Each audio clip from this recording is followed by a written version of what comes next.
3, 2, 1. تخيل يا أميجو إنك واقف في طابور عشان تشتري عيش في ألمانيا سنة 1923.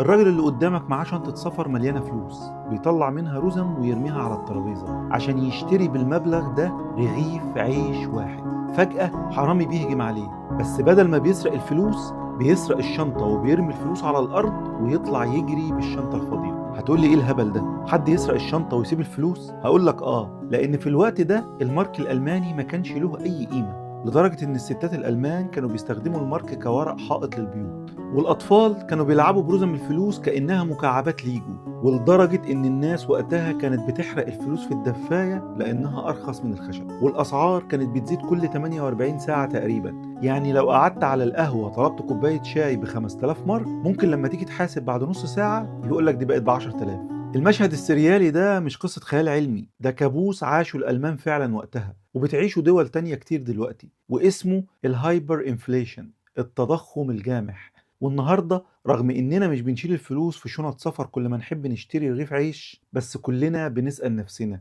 ليه ال100 جنيه اللي كانت مصروف يمشي البيت لمدة أسبوع على الأقل من 10 و20 سنة بقيت النهاردة تتكسف تدخل بيها السوبر ماركت مع ابنك أو بنتك، لأنك مش هتقدر تجيب بيها اللي هم عاوزينه. وكل ده بسبب التضخم، الكلمة اللي بنسمعها كتير وأغلبنا مش عارف معناها، لكن النهاردة هنعرف يعني إيه تضخم وإيه أنواعه وإزاي نهزمه ونحافظ على قيمة فلوسنا. لكن بعد ما تنزلوا تعملوا لايك وتشتركوا في القناة وتعملوا متابعة لو لسه مش عاملين، وتطلعوا تاني عشان نبدأ حلقة.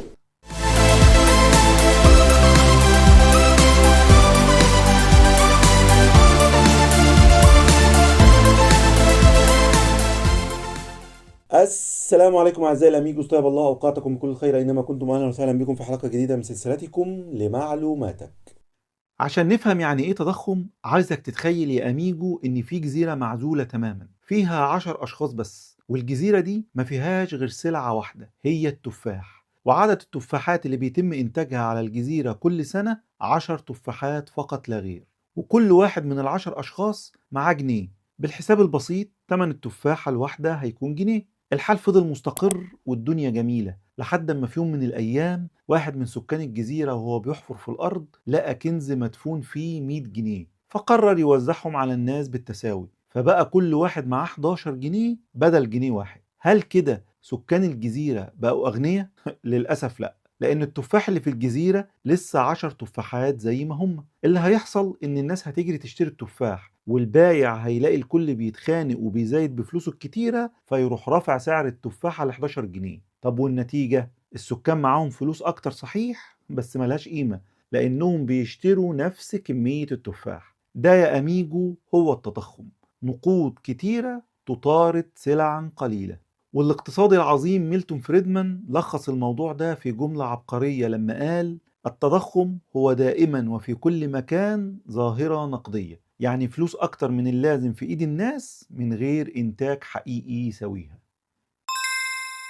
طيب هل التضخم ده نوع واحد بس وكل مرة بيكون السبب فيه كنز الناس لقيته أو الحكومة طبعت فلوس؟ لا طبعا يا أميجو، التضخم ده له 3 أنواع رئيسية، ولازم تكون عارف الفرق ما بينهم عشان تفهم يعني إيه تضخم وتحمي نفسك منه. النوع الأولاني هو الديماند بول انفليشن، تضخم جذب الطلب، وده النوع الرايق من التضخم، وتقدر تقول عليه بالبلدي كده تضخم الرخاء، وبيحصل لما يكون الاقتصاد منتعش والناس معاها فلوس وعايزة تصرف بغزارة. بس في نفس الوقت المصانع والمزارع مش ملاحقة تنتج، يعني مصنع العربيات ما فيهوش غير 10 عربيات واللي عايزين يشتروا 100 واحد، فالنتيجة بتكون إن سعر العربية بيضرب في السماء.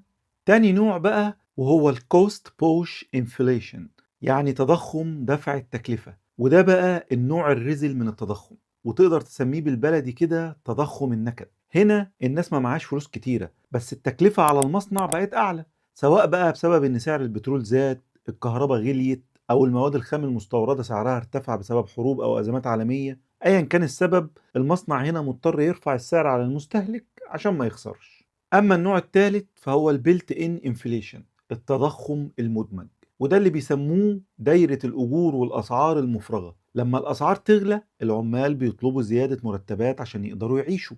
هنا المصانع بتزود المرتب من ناحية وترفع سعر المنتج من الناحية التانية عشان تغطي فرق المرتب اللي رفعته. فالأسعار تغلى تاني ونفضل نلف في ساقية ملهاش آخر. طيب نيجي بقى للسؤال اللي بيجي في بال أي طفل وفي بال قادة دول كتيرة للأسف: ليه الحكومة ما تطبعش فلوس وتدي كل واحد مليون جنيه ونبقى كلنا مليونيرات والمشكلة تتحل؟ الإجابة ببساطة إن الفلوس في حد ذاتها ورق ملهوش قيمة، قيمتها الحقيقية في السلع والخدمات اللي بتقدر تشتريها. لو الحكومة طبعت فلوس كتيرة من غير زيادة في الإنتاج، الفلوس دي هتفقد قيمتها فورا.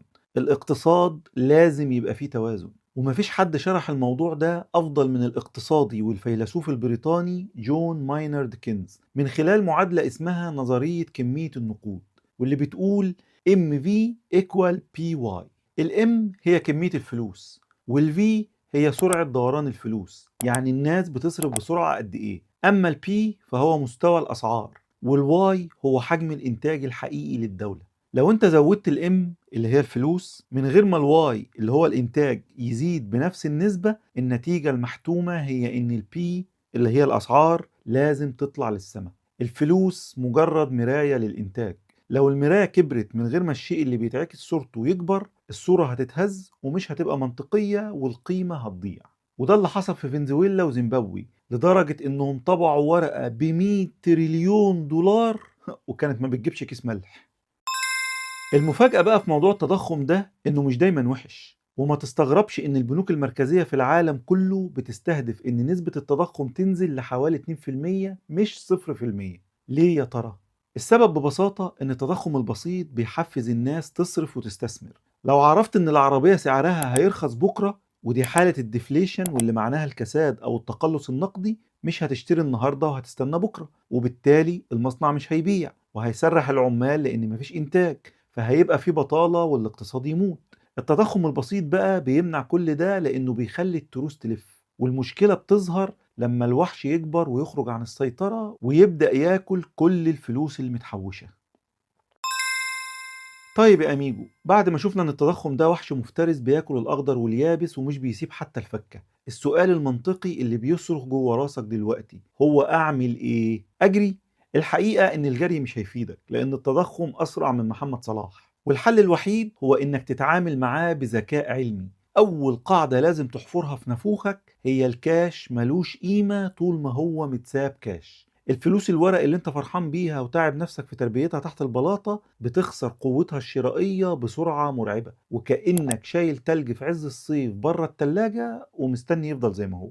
التضخم ببساطة بيسرق زمنك اللي قضيته في جمع الفلوس دي، فبلاش تسيب مجهودك مكشوف للهوا. الحل التقليدي واللي كل جداتنا كانوا عارفينه بالفطرة هو الأصول الثابتة، وعلى رأسهم الذهب. الذهب يا أميجو مش مجرد معدن بيلمع، ده مخزن للقيمة متجرب بقاله 5000 سنة. لو جبت سبيكة ذهب من أيام المصريين القدماء وكنت تشتري بيها لبس فاخر، فأنت النهاردة بنفس السبيكة تقدر تشتري نفس اللبس الفاخر. الذهب بيحفظ قيمة تعبك مع مرور الزمن، وبيقول للتضخم العب بعيد يا شاطر. والكلام ده بينطبق برضو على العقارات. الأرض والحيطان مش بتصدي ولا بتاكل وتشرب مهما قعدت، بالعكس مع كل موجة تضخم سعرها بيسبق الكل، بس مشكلتها إنها تقيلة ومحتاجة فلوس كتيرة من الأول. أما بقى لو أنت من هواة المغامرة المحسوبة، فالملجأ العلمي التاني هو سوق الأسهم. وهنا نفتكر نصيحة أبو الاستثمار بنجامين جراهام وتلميذه النجيب وارن بافيت. الفكرة ببساطة إنك بتشتري جزء من مصانع ومزارع بتنتج سلع الناس مضطرة تشتريها. لو سعر كيس الشيبسي غلي، فالشركة اللي بتنتجه بتكسب أكتر، وبالتالي سعر سهمها بيزيد. لو انت بقى رحت استثمرت في الشركة دي واشتريت السهم ده، فانت كده بقيت مع الموجة مش عكسها. بس خلي بالك، البورصة مش صالة قمار، دي علم ومحتاجة مذاكرة طويلة، وإلا هتلاقي نفسك بتخسر من التضخم ومن السوق في نفس الوقت. والحل الأجمد والأهم واللي محدش بياخد باله منه هو الاستثمار في نفسك. ودي مش جملة تنمية بشرية حمضانة، ده علم اقتصاد صرف. لو انت بتقدم مهارة أو خدمة السوق محتاجها جدا زي البرمجة أو الطب مثلا، فانت اللي بتحدد سعرك.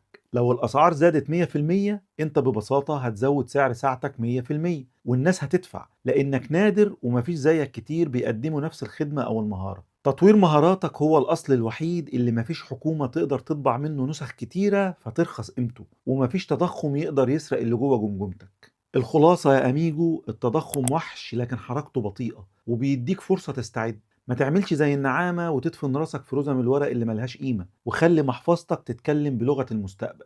وزي المثل الاقتصادي القديم ما بيقول أفضل وقت لزراعة شجرة كان من 20 سنة، وتاني أفضل وقت هو دلوقتي. فابدأ ازرع شجرة أصولك من النهاردة قبل ما الوحش ياكل التقاوي بتاعتك. وسؤالي ليكم أعزائي الأميجوس، لو رجع بيكم الزمن لسنة 2010 ومعاكم 100 جنيه، إيه أول حاجة هتجروا تشتروها بالسعر القديم؟ واحكوا لنا عن أرخص حاجة اشتريتوها في حياتكم ولسه فاكرين تمنها، كانت إيه وبكام؟ وبعيد عن الذهب والعقارات، إيه أكتر أصل أو مهارة أنتوا استثمرتوا فيها نفسكم وحمتكم من غلاء الأسعار؟ فيد غيرك في الكومنتات. وبس كده، دي كانت معلوماتنا النهارده، وبنفكركم لو عجبكم الفيديو ما تنسوش دعمونا باللايك والشير على اوسع نطاق عشان غيركم يستفيد، وتقولوا لنا رايكم في الكومنتات. كان معكم الهستوريادور، نستودعكم الله.